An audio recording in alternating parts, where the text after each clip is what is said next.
By the time we hit 50, many of us have reinvented ourselves over and over again. This is a perfect opportunity for them to be involved in a training program.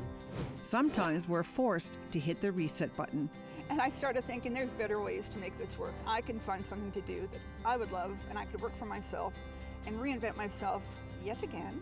And sometimes we're just itching for something new. I'd never been on a film set before, and I went out and did it. So then they sent me a check the next week, and I said, oh, really? On today's show, Zoomer Reinvention.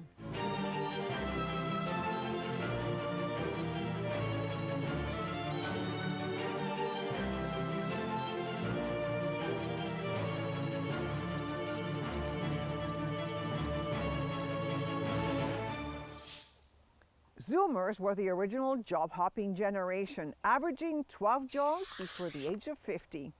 Whether it's bad luck or whether we just needed a change, many of us have had to hit that reset button and start our lives all over again.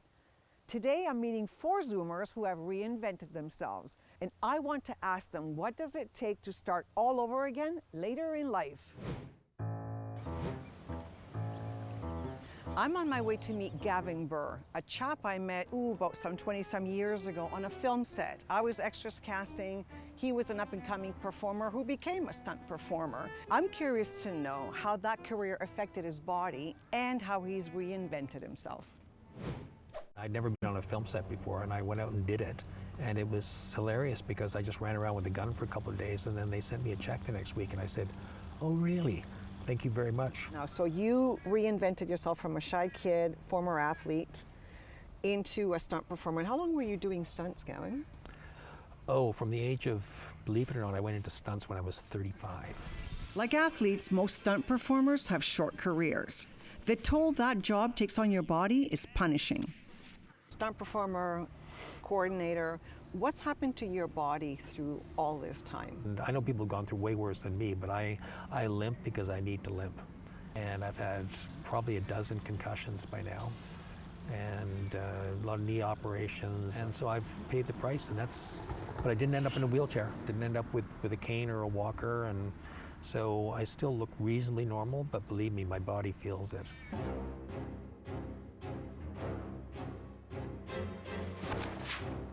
You know, car hits aren't a joke. I've been hit by trucks and cars, and do you remember, those are some of the scariest ones, because people don't get hurt I've done a million fight scenes. You don't get hurt doing a fight scene. You might get one on the side of the nose or a finger in the eye or something, but invariably, if you're fighting against another stunt guy, you're fine. I could throw a punch at you. It would look as though I'm creaming you, but I would miss you by this much. And I could throw that punch 1,000 times in a row and always miss you by that much. To me, that sounded like a challenge. I wanted Gavin to show me how the pros do it. So just imagine you're getting ready for. I'm gonna you mouthy guy, I'm going to take you. You big moron. Yeah, say it, let it all something out, like that. I'll be like, you're done, you bully. Okay, so if the camera's behind me, yeah, what it's gonna see is my punch going here, stopping here, there, okay? So I'm going to throw a punch at you, right, and it's going to go across your face. Ah. Okay.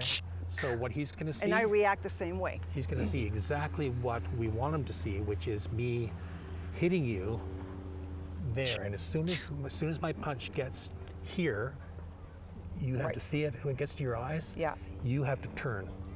Eye contact, cocking the trigger, and the punch is going to come from here up past your face. Okay, so we're gonna do one full speed. Wow. Tough girl, see how good you are. I'm so angry with you. You're not that tough. Oh yeah. You ready, Carmen? You ready?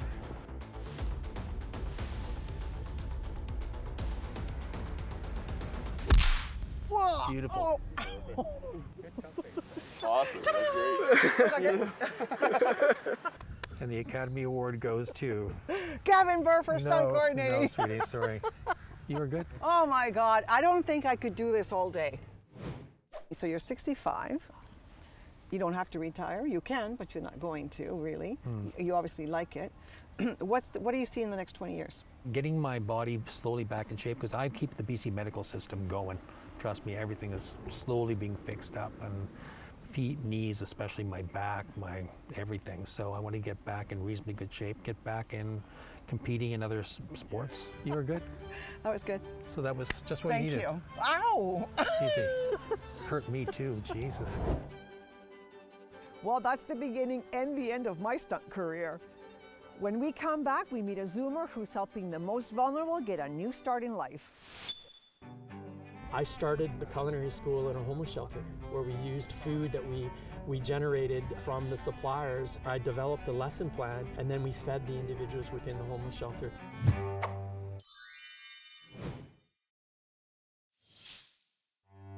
I'm on a journey to learn about Zoomer reinvention. Don Guthro is a chef and a culinary teacher who has gone through a few reinventions in his life. Before becoming a chef, he was a ballet dancer. I met up with Don at Dice Cafe, his social purpose restaurant on Vancouver's west side. As an athlete, your body can only perform for a certain period of time. And I always thought that when I finished my career, I would be involved in the food service industry in some manner, owning a restaurant or doing whatever. And then through being in the ballet world, I had a serious injury and I had to stop. And I was very young, and you know, for me that was the turning point. And through the rehabilitation, I started working in the restaurant industry again, more on a permanent basis, like 2 days a week, because I couldn't do a lot. I couldn't be on my feet for a long time. But during that time period, I realized that, you know, this is something that I'm talented at, I could succeed at. Don spent the next period of his career abroad in Michelin-starred restaurants in Europe and the United States. He came back to Canada to open his own restaurant, but was met with setbacks. Losing a restaurant when I was younger, I learned about the value of money. I know what a dollar is and how to allocate it and what it's used for. I understand the difference between what a business is and what personal income is. To be successful, you have to have the failures. But through failure, you learn all different types of things. Is it really truly a failure, or can you learn something from it? The latest chapter in his career is Diced Culinary Center, a social purpose hospitality business with a bent towards helping the most vulnerable. I started the culinary school in a homeless shelter where we used food that we generated from the suppliers, and then I developed a lesson plan, and then we fed the individuals within the homeless shelter. And I wanted to do something where we could utilize opportunity for individuals that were at risk or marginal, or people that were below the poverty line. For me, giving them opportunity was an opportunity for them to become part of the community and develop themselves. And then we just kind of expanded that to where we are today, where we have 2 production kitchens where we prepare almost 1,000 meals a day for at-risk, 11 different residents in the Lower Mainland. We're looking at expanding that even more so over the next 2 years. The global pandemic has forced us to change many things about our lives. Don has noticed that many of his new students are Zoomers looking for a change. What we're finding through COVID is that there's a lot of older population that have not, as you said, aren't happy with what they've been doing in the past, or they lost their job during COVID. They're looking at what are the opportunities that they may have, and our industry is struggling to get workers. So we're finding a lot of the individuals that were laid off, that lost their jobs, that maybe were not happy and they wanted to do something else and be more creative. This is a perfect opportunity for them to be involved in a training program where it's affordable, but it also is interactive and it's more user-friendly for them.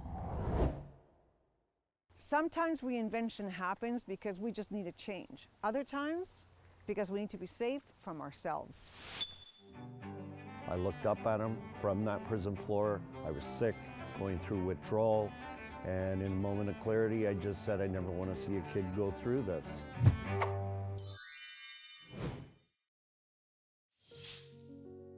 I'm meeting with Zoomers who have remade their lives from the ground up.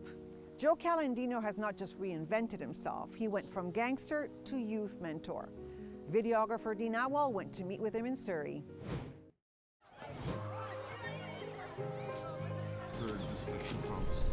Well, here in Surrey, we're about to meet a former Hells Angels member who shares his story on redemption and recovery. I had been in the lifestyle for a number of years. I'm an ex-Hells-Angel and also a recovering drug addict. I fell hard and fast. I ended up in the Lower East Side, also in Surrey. And as a user, you just fly between the various different areas where you know you can score, right? I was now supporting myself through selling. I was at rock bottom, lost everything on a prison floor, and there was a gentleman I grew up with named Kevin. We went to high school together, and I was doing all the wrong things, and he became a policeman for outlaw motorcycle gang unit. He had made multiple attempts to reach out to me, and at the time I was not ready. I looked up at him from that prison floor. I was sick, going through withdrawal, and in a moment of clarity I just said, I never want to see a kid go through this. He said, buddy, you can't even help yourself, but if you get clean, I'll see what I can do.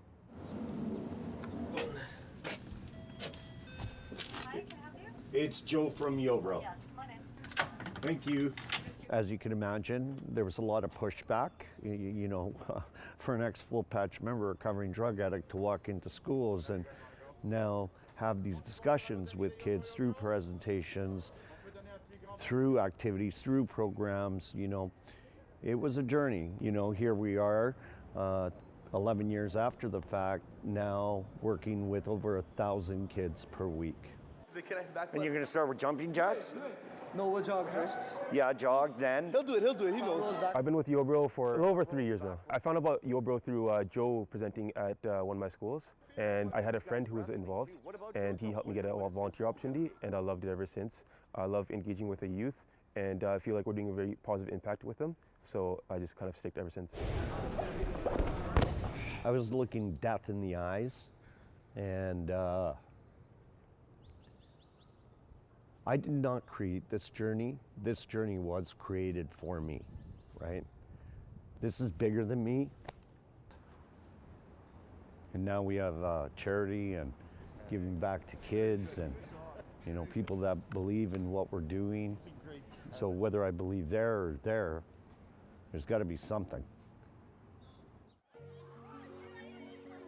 We do a lot of pro-social recreational activities with the kids, activity-based, whether it be wrestling, martial arts, basketball, working out in the gym.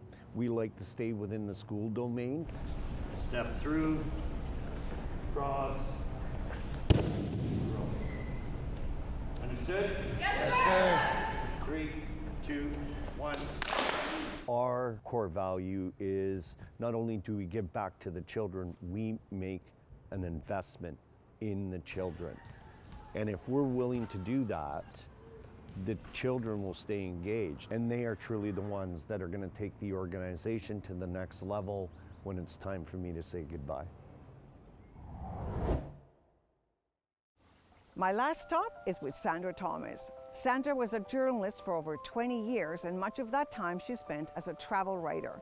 Unfortunately, COVID meant not just the end of her travel writing, but of the newspaper that she worked at. Sandra, you have been a journalist for what, over 21 years? About 25 years. 25 years. Yeah. Was one reinvention, you were saying, of your Yes. past life into your new life. Exactly. And then you worked at the Vancouver Courier Yes, for 21 years. I did. So let's talk a little bit about how COVID affected your career. You got the call, you got the notice that it was over. How did you feel as a woman, as a journalist, as a wife?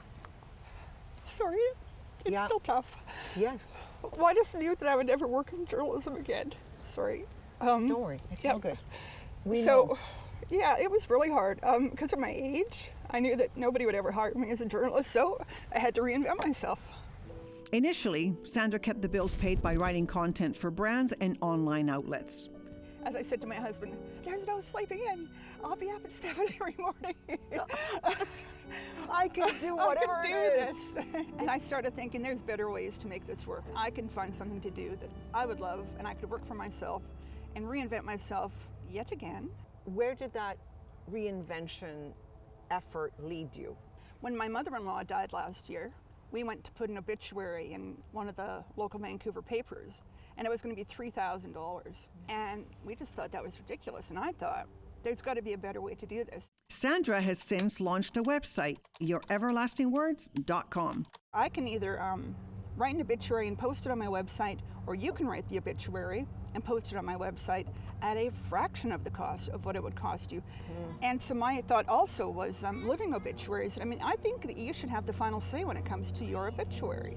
But traditional memorials aren't the only thing she's been working on. So something I have created that's called an obituary, where people can have a little bit of fun. Yeah. And they can also be written for somebody who's still well alive, but used for a birthday or for an anniversary or a retirement. That's funny. Well, okay, I'll sign up. Okay. You can write an obituary for me. Well, I think it's too late, Carmen, because I decided to go though with the obituary route because I thought you deserved maybe a bit of a roast.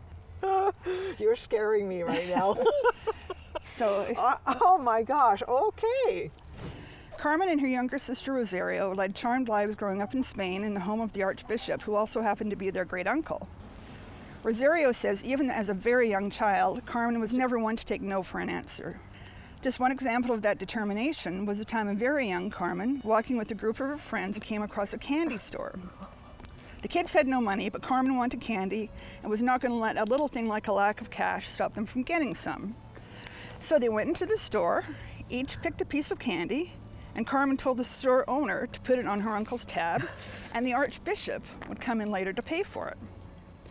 Rosario says even today if someone tries to say no to Carmen, her famous line is, "Let me start from the beginning." Carmen's also well known for her easygoing, welcoming attitude, but should something or someone displease her, she has a lethal weapon whispered in some circles as the look. It's a weapon she's used regularly when young handsome men attempt to give her unwanted attention. Just one look and those pretty boys have been known to get lost faster than your luggage at Pearson Airport. Rosario sums up her sister's determination, resilience, and confidence in one sentence. Carmen, she was born this way. Sandra! What advice would you give another woman that's watching you at home and thinking, yeah, but I don't have this or I don't have that, I can't do that. There's always reasons why we don't want to move from our safety, even though we really want to. You just have to really just give it a try. Just get out there, meet people, network.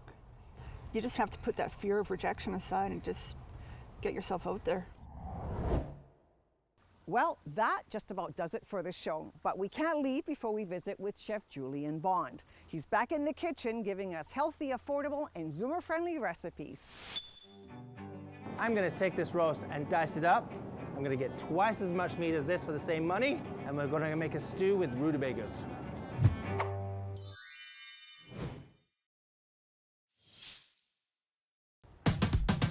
Hi, I'm Chef Julian Bond. Come with me while I show you a few shopping hacks to save some money.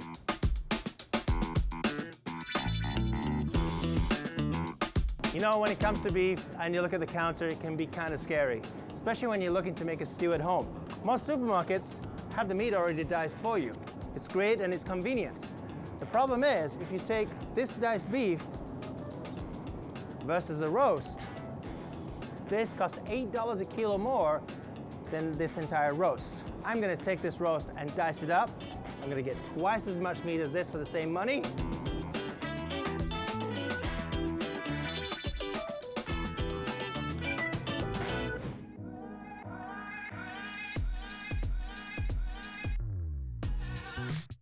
So we're gonna make our beef stew today, and it's really simple. Just gonna go straight down, straight across, and with 3 simple moves, I've got diced beef that's just as good as the store diced beef. Okay, it's time to cook the beef. A little bit of the olive oil. I'm gonna put it in there and then leave it alone for the meat to sear. The reason we sear meat is purely for flavor. Add some pepper, not salt yet. You see that? That's what you want. So everything's gonna go in while the beef's still searing. These are my onions.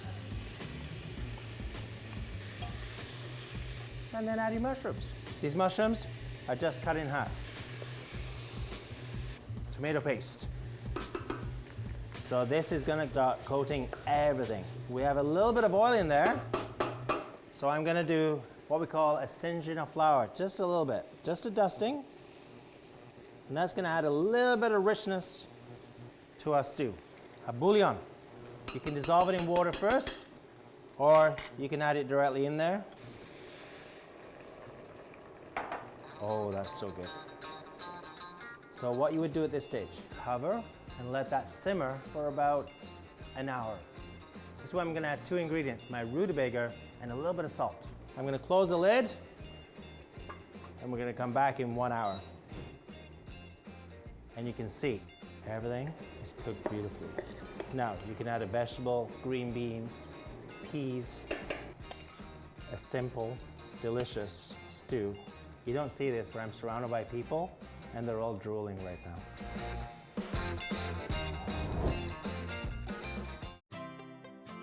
Reinventing ourselves can be painful, but we almost always come out on the other side smarter, stronger, and in a better place than we were when we started. And that's the show. Remember, as our CARPe chairman Moses Neimer always says, the best way to keep going is to keep going. So carpe diem and seize your day.